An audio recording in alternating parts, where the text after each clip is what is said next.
Thank you, Nick.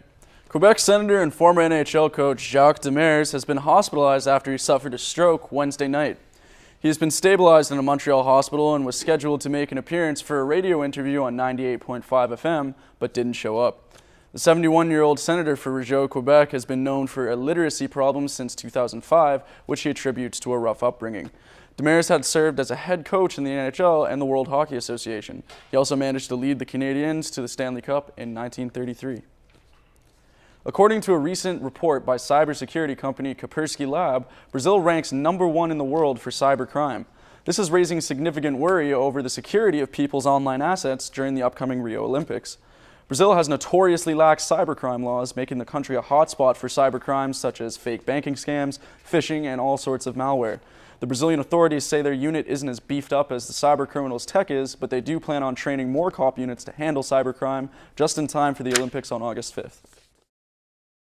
And I'm Liam Graham, and we're going to be rolling up a story on Tim Hortons' popular contest.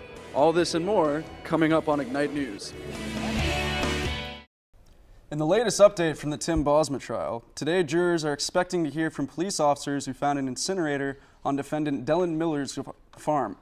Tim Bosma was a Hamilton resident who was abducted and murdered after meeting with two men to test drive a truck Bosma was advertising online.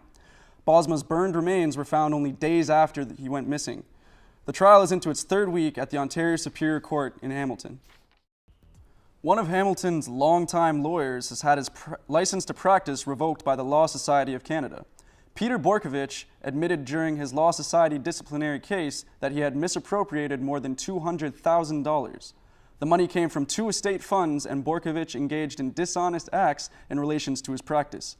According to the written decision by the Law Society, the misappropriated trust fund money was used to pay income and property taxes.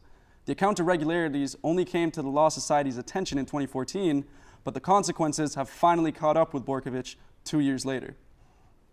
Two new songs from Drake leaked online this past Tuesday. The tracks Controlla and These Days surfaced earlier this week before being taken down just a day later on Wednesday.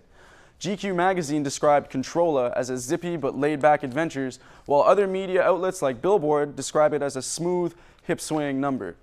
These Days is a cover of Nico's 1967 song of the same name and can still be found online on an affiliate of Drake's Bandcamp page, but Controlla is much more difficult to track down. Famous filmmaker Spike Lee is making bold statements about gang life and gun culture with his musical Chirac. The satirical musical is based on the Southside Chicago gang violence culture and draws inspiration from an ancient Greek comedy. Similar to the Greek play, the plot revolves around the protagonist trying to end the violence of war by getting women to withhold sex from the young aggressive men until peace is achieved. The show is currently showing in Toronto and available on iTunes and will be available in Vancouver and Calgary on April 1st.